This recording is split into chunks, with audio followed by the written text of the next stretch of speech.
겨울 육신의 추위가 우리의 삶의 아픔과 어려움으로 드러나지 않도록 주님 우리 안에 주의 도우심과 은혜가 충만하게 있도록 도우시기를 원합니다.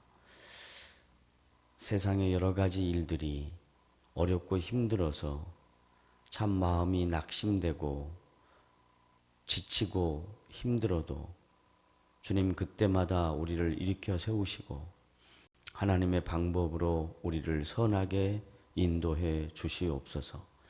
이 저녁에 주의 은혜를 간구하며 주님 앞에 나와 찬양하며 기도하며 말씀을 나누는 모든 성도들의 삶 속에 주의 도우심이 있기를 원합니다.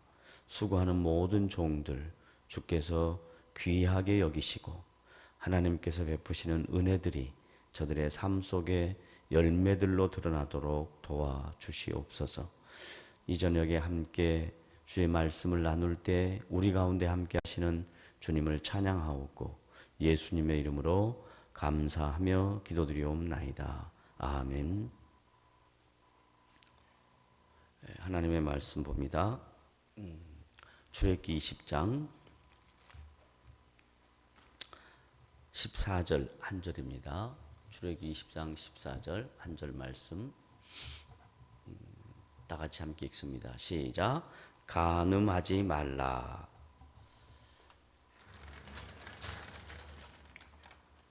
지금 우리는 모세가 이스라엘 백성들에게 하나님의 언약 백성들의 삶의 규범들을 제시하고 있는데 그 삶의 규범들의 특징은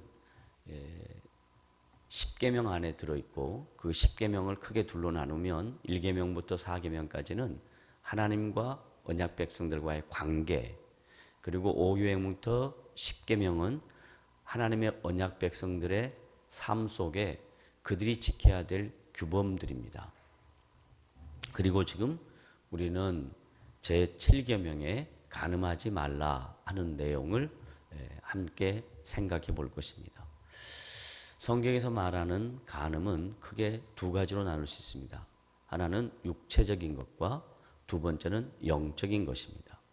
그래서 오늘 저녁에 이 두 가지 내용을 함께 생각하고, 그리고 예수님께서 이 부분을, 이 십계명을 어떻게 복음적 의미에서 설명하셨는가, 그리고 신약의 우리 성도들에게는 이 말씀의 의미가 무엇인가 하는 것들로 구별해서 함께 은혜를 나눌 것입니다.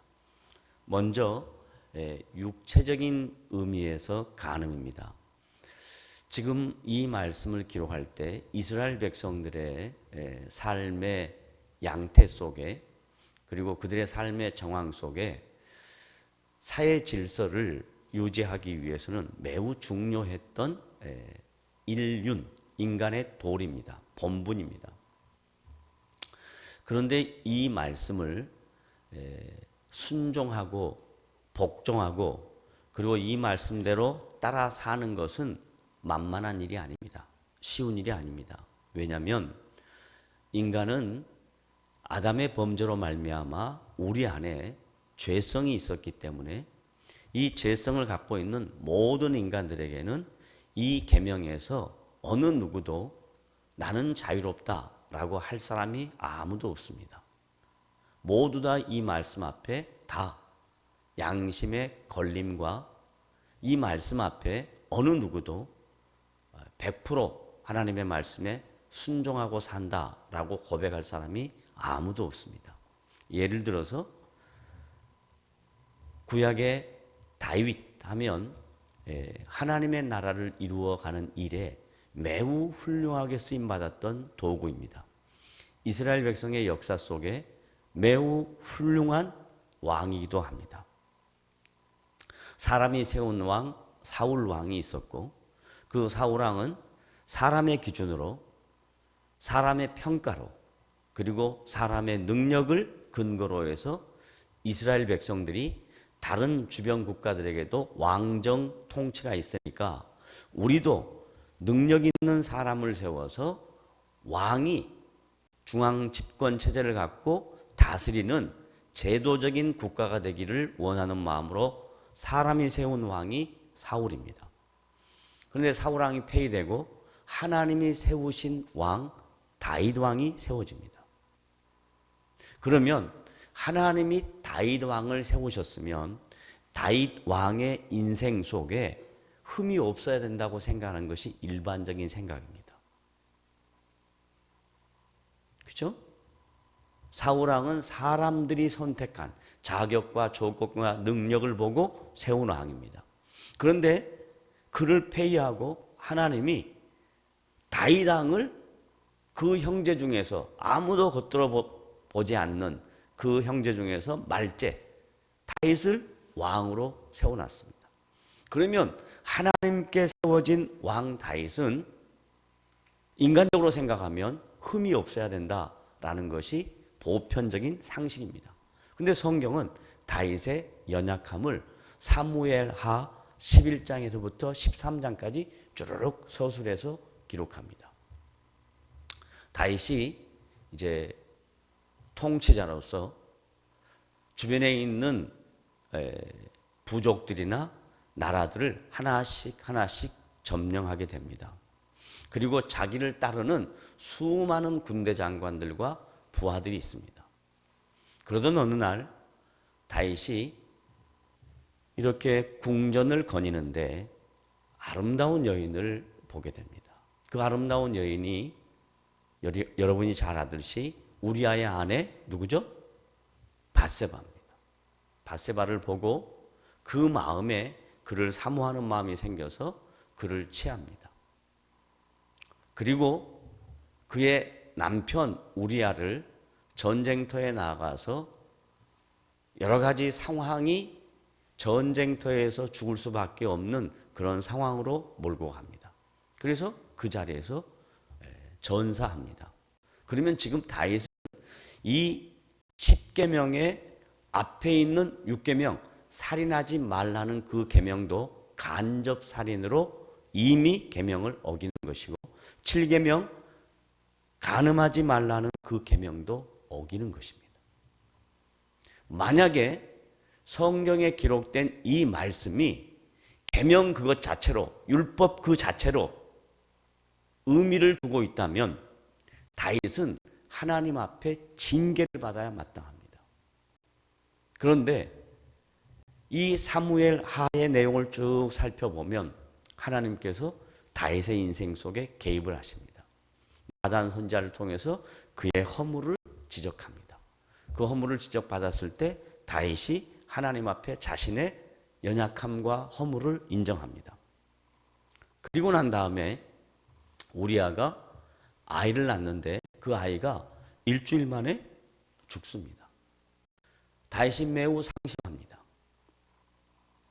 그런데 하나님께서 또다시 태의 열매를 여시고 솔로몬을 허락하십니다. 그리고 그 솔로몬은 여디디아라는 이름으로 하나님께 사랑을 입은 자라라는 말로 하나님이 회복하십니다. 그러니까 보세요. 그림을 그리자면 이렇게 됩니다. 육체적인 간음에 대하여 하나의 예로 다윗의 인생을 얘기하면 다윗의 인생이 범죄였습니다.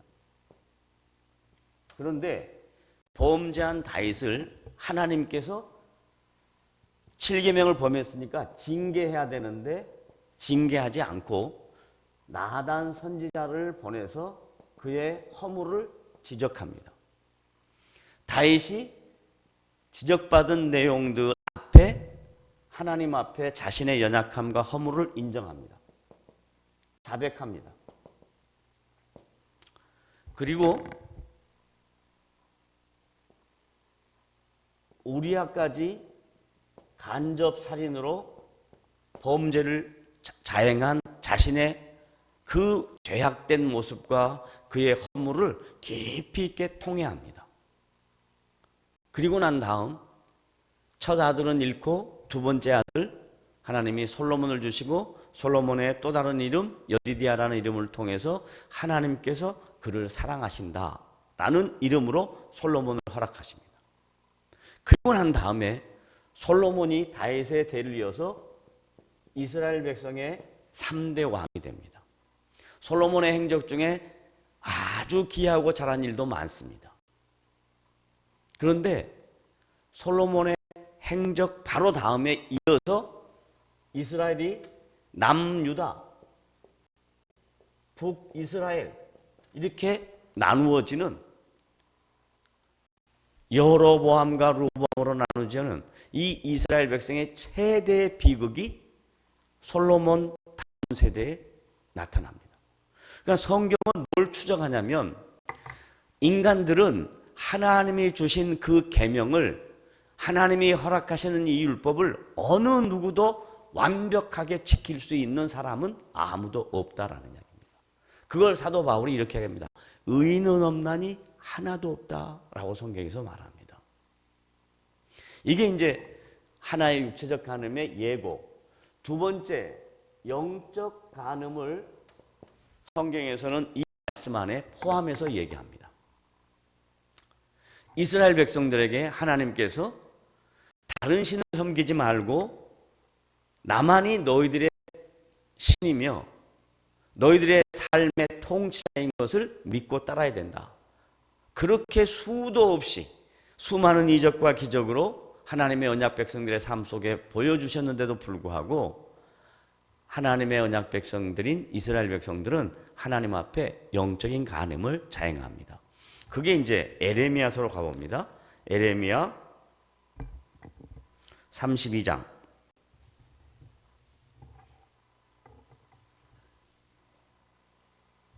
26절부터입니다. 제가 빨리 읽어볼게요. 그때 여호와의 말씀에 에레미야가 임하여 이르시되 나는 여호와요 모든 육체의 하나님이라. 내게 할 수 없는 일이 있겠느냐? 그러므로 여호와께서 이와 같이 말씀하시니 보라 내가 이 성을 갈대아인의 손과 바벨론의 느부갓네살 왕의 손에 넘길 것인즉 그가 차지할 것이라. 자, 봐보세요. 예레미야는 하나님의 언약 백성들의 선지자였습니다. 하나님의 뜻을 미리 알려주는 자였습니다. 그런데 예레미야가 하나님의 언약 백성들에게 너희들이 우상 숭배함으로, 우상 숭배의 내용이 뭐냐? 35절 가보세요. 아니 34절. 다 같이 읽어봅니다. 시작. 내 이름으로 일컫는 집에 자기들의 가증한 물건들을 세워서 그 집을 더럽게 하며 흰놈의 아들의 골짜기에 바알의 신당을 건축하였으며 자기들의 아들들과 딸들을 몰렉 앞으로 지나가게 하였느니라. 아들과 딸을 다 죽였다 이 말이에요. 몰렉 신 앞에서. 그들이 이런 가증한 일을 행하여 유다로 범죄하게 한 것은 내가 명령한 것도 아니요 내 마음에 둔 것도 아니니라. 이런 영적인 간음을 자행하고 있는 것에 대하여 에레미야 선지자가 지적을 하면서 너희들이 이렇게 한 것에 대하여 하나님이 어떻게 하냐? 여기 갈대아인과 바벨론 느부갓네살 왕에 넘길 것인데 너희들이 그들에게 초토화될 것이다 라고 이야기합니다. 그러니까 영적인 간음에 대하여 하나님은 뭐 하셨죠? 여기 써놨네요. 뭐 하셨어요? 징계하셨습니다. 그러면 징계한 것으로 끝나지 않고 그 다음에 36절 보면 다 같이 읽어보세요. 시작.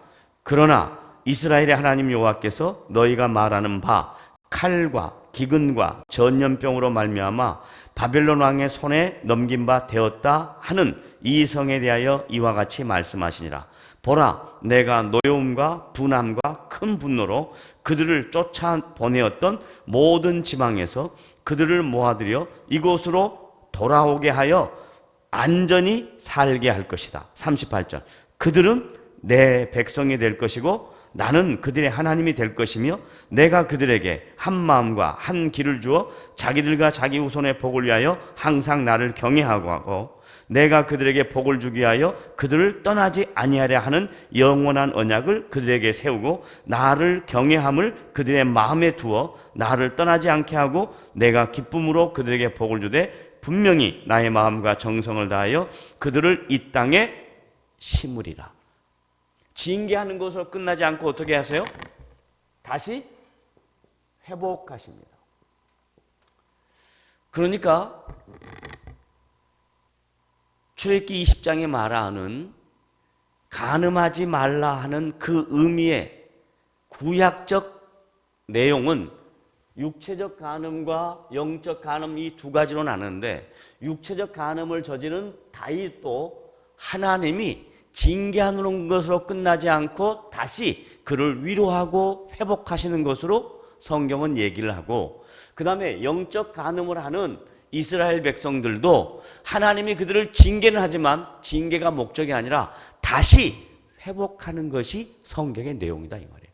그러면 이 말씀 안에서 우리는 뭘 배우냐면 우리의 죄성과 우리의 연약함과 허물은 실수할 수 있고 이 계명과 율법을 범죄할 수는 있지만 범죄한 우리들을, 실수하는 우리들을 하나님은 징계하는 것으로 하지 아니하고 우리를 회복하시는 분으로 성경은 계속해서 얘기한다 이 말이에요.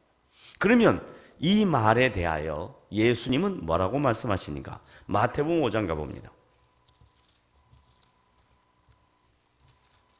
마태복음 5장, 지난주에 이어서 마태복음 5장 27절, 28절입니다. 지난주에는 살인하지 말라는 것에 대하여 말씀을 드렸고 오늘은 간음하지 말라는 것에 대하여 이야기합니다. 마태복음 5장 27절, 예수님은 뭐라고 말씀하시는가? 다 같이 읽어보세요. 시작. 또 간음하지 말라 하였다는 것을 너희가 들었으나, 이 말은 뭔 말이죠? 구약의 율법인데 2000년 동안 내려왔던 십계명의 율법인데 그걸 들었으나, 28절 시작. 나는 너희에게 이르노니 음욕을 품고 여자를 보는 자마다 마음에 이미 간음하였느니라. 예수님께서 보시는 십계명의 제7계명의 간음에 대한 의미는 행위가 중요한 것이 아니라 마음을 얘기하잖아요. 그러면 왜 여기 여자를 보고 음욕을 품는 남자가 문제가 되었는가? 남자만 간음을 하는가? 그러지 않습니다. 여기 5장에 보면 다 같이 앞에 보십시오. 5장 17절. 다 같이 읽어봅니다. 시작. 내가 율법이나 선지자를 폐하러 온 줄로 생각하지 말라. 폐하러 온 것이 아니요 완전하게 하려 함이라. 왜 이야기를 하고 있냐면 이 이야기를 거는 사람이 누구냐? 그 당시 종교 지도자들인 서기관과 바리새인, 율법학자들이 예수님께 와가지고 계속해서 계명에 대하여 겁니다. 그러니까 예수님이 그 계명에 대하여 예수님이 이 땅에 오신 목적, 하나님이 자기를 통하여 이루실 구원의 근거를 대면서 내가 율법을 폐하러 온 것이 아니라 율법을 완전케 하러 왔는데, 내가 말하는 계명은 구약에서 말하는 십계명의 계명이 아니라 그 십계명을 완성시키는 복음의 계명으로 내가 말하겠다. 그 복음의 계명의 내용이 뭐냐? 간음하지 말라는 이 근거를 너희들이 상대를 보고 다른 성을 보고 마음으로 다른 마음을 품으면 그건 이미 간음한 것이다 라고 이렇게 얘기한다 이 말이에요. 그러면 이 말씀 앞에 어느 누구가 나는 이런 문제에 전혀 자신 있습니다 라고 할 사람이 어디 있습니까? 어디 있습니까? 지금 성경에서 추구하는 것은 뭘 얘기하냐면 내가 행위로 한 것은 구약의 십계명에 대한 이야기고 동기로 한 것은 예수님이 보시고 말씀하시는 겁니다. 왜? 예수님은 우리의 마음의 생각과 중심을 다 아시기 때문에 그렇습니다. 그래서 이 동기에 대하여 어느 누구도 의인은 없나니 하나도 없다는 그 바울의 로마서의 말씀 속에 어느 누구도 빠져나갈 수 없는 그런 우리는 이미 다 간음한 자들입니다. 다 간음한 자들입니다. 그러니 어느 누구도 심판하거나 정죄할 수 있는 근거가 우리에게 아무도 없습니다. 자기의 살아온 인생을 돌아보면 이 말씀 앞에 담대하게 설 자가 누가 있겠습니까? 다 그런 자들입니다. 자, 이거에 대하여 예수님이 요한복음에서 한 번 더 구체적으로 설명합니다. 요한복음 8장. 신뢰가 나옵니다. 이제 요한복음 8장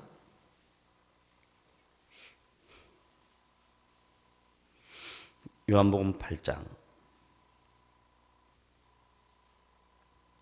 2절부터 봅니다. 다 같이 시작. 아침에 다시 성전으로 들어오시니 백성이 다 나오는지라 앉으사 그들을 가르치시더니 그 중에 누가 나오는가 보세요. 3절 시작.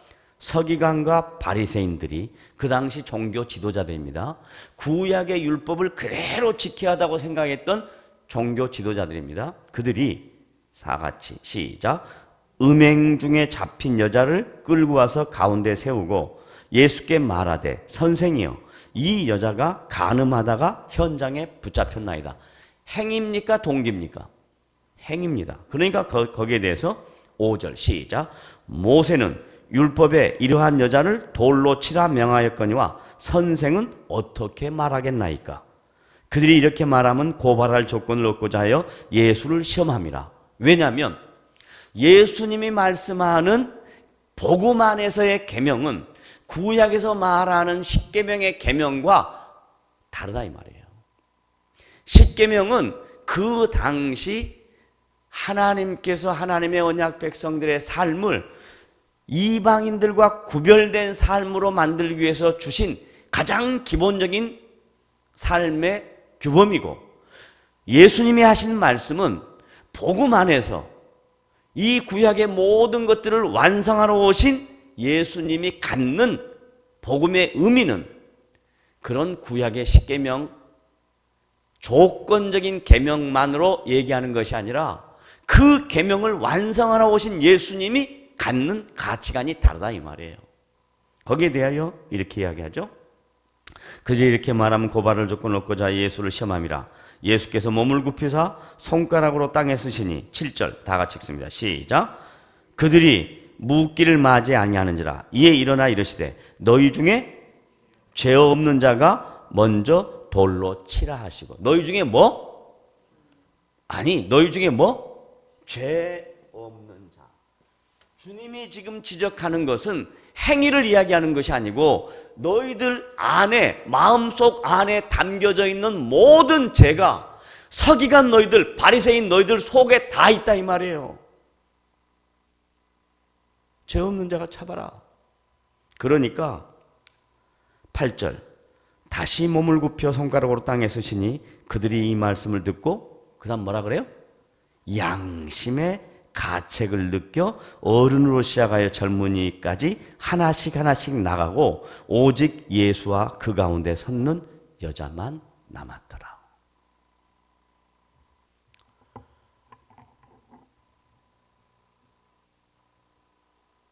저와 여러분도 이 복음에 대한 의미를 정확하게 이해하지 못하면 우리들도 서기관과 바리새인과 같은 남을 정죄하는 자리에 설 수 있습니다. 그런데 이 예수님께서 친히 말씀하시는 이 말씀의 의미를 깊이 이해하면 우리 마음속에 양심의 가책이 살아납니다. 과연 내가 누구를 정죄할 만한 그런 자인가라는 겁니다. 나도 어릴 때부터 시작해서 지금까지 내 삶 속에 얼마나 많은 수도 없이 많은 죄 때문에 생긴 동기가 얼마나 많이 있었는가? 내가 과연 그 여인을 돌로 칠 수 있겠는가? 아무도 없습니다. 다 떠나갑니다. 이제 예수님과 그 여자만 남았습니다. 예수님이 그 여자에게 말합니다. 10절 다 같이 시작. 예수께서 일어나사 여자 외에 아무도 없는 것을 보시고 이르시되요. 여자여 너를 고발하던 그들이 어디 있느냐? 너를 정죄한 자가 없느냐? 대답하되 주여 없나이다. 자, 다른 말로 볼까요? 죄의 문제는 다른 사람과 나와의 문제가 아니라 죄의 문제는 나와 예수님과의 문제라는 이야기예요. 다 가고 없고 그 죄진 당사자와 예수님만 남아있다 이 말이에요. 그래서 예수님이 말씀합니다. 여자여 너를 정죄하지 않으니 가서 다시는 뭐하지 말라? 죄를 범하지 말라. 행위에 대한 죄도 포함되어 있지만 너의 마음의 동기가 나로 인하여 생명의 빛 대신 나를 따르면 어둠에 속하지 않는다. 그 말을 12절에 이어서 말씀하십니다. 12절 다 같이 시작. 예수께서 또 말씀하여 이르시되 나는 세상의 빛이니 나를 따르는 자는 어둠에 다니지 아니하고 생명의 빛을 얻으리라. 가늠하는 현장에 붙잡힌 여인에게 너는 생명의 빛인 나를 따라라. 그리할 때 내 안에 있는 거룩한 영이 너에게 너의 삶을 어둠에 다니지 아니하도록 도울 것이다 라고 말씀합니다. 이 말씀을 근거로 해서 이제 초대교회에 성도들이 생겨서 초대교회가 이루어집니다. 초대교회 공동체 안에도 동일한 이 문제에 대하여 갈등이 있습니다. 이것에 대하여 히브리서 저자가 히브리서 13장에서 주님이 이 세상에 오셔서 생명의 빛으로 우리를 인도하고 우리의 연약함과 허물과 범죄함이 있는 우리들을 어떻게 만드시겠다고 약속하냐면 히브리서 13장입니다.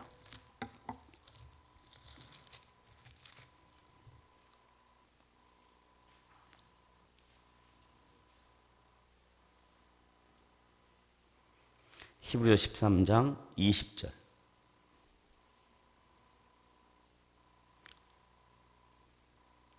다 같이 함께 읽습니다. 시작. 양들의 큰 목자이신 우리 주 예수를, 여기까지만 봅시다. 예수님을 뭐라고 이야기했어요? 양들의 큰 목자라 그랬죠. 양한테는 뭐가 필요해요? 목자가 필요해요. 근데 이 목자 앞에다 뭘 썼어요? 큰 목자를 썼어요. 이거 비교입니다. 헬라어의 용법 중에 가장 중요한 용법입니다. 이 비교급 큰 목자라고 하는데, 그냥 목자 그러면 일반적인 양과 이 양을 이끌어가는 목자로만 이해할 수 있으니까 그것과 달리 구별되게 사용하는 것이 뭐냐면 큰이라는 수식어를 사용해서 예수 그리스도를 묘사하고 양은 예수를 믿는 모든 사람을 가리킵니다. 그러면 이 양 속에 숨어져 있는 의미는 뭐냐면, 자, 양은 목자의 음성을 듣고 따라야 되지만 양은 목자의 음성을 안 듣고 안 따를 경우가 있나요? 없나요? 있습니다. 이 양은 제각기 자기 갈 길로 가기를 원하는 습성이 있습니다. 목자가 이렇게 가라고 해도 옆으로 가는 경우가 있습니다. 삐져나갈 수도 있습니다. 우리 성도들의 연약함과 허물이 있는 것을 아시고 주님이 우리를 비유하실 때, 히브리서 저자가 초대교회 성도를 비유하실 때 양이라 그랬습니다. 실수할 수 있다. 넘어질 수 있다. 그런데 그 넘어지고 실수할 수 있는 이 양들에게 누가 계시냐? 큰 목자이신 예수 그리스도가 계시다. 그리고 그분이 실수할 수 있고 연약할 수 있는 양들을 어떻게 인도하신다고 했냐? 보세요. 양들의 큰 목자이신 우리 주 예수를 다 같이 시작. 영원한 언약의 피로 죽은 자 가운데서 이끌어내신 어떤 하나님? 평강의 하나님. 하나님 앞에 붙어있는 또 수식어 뭐? 평강.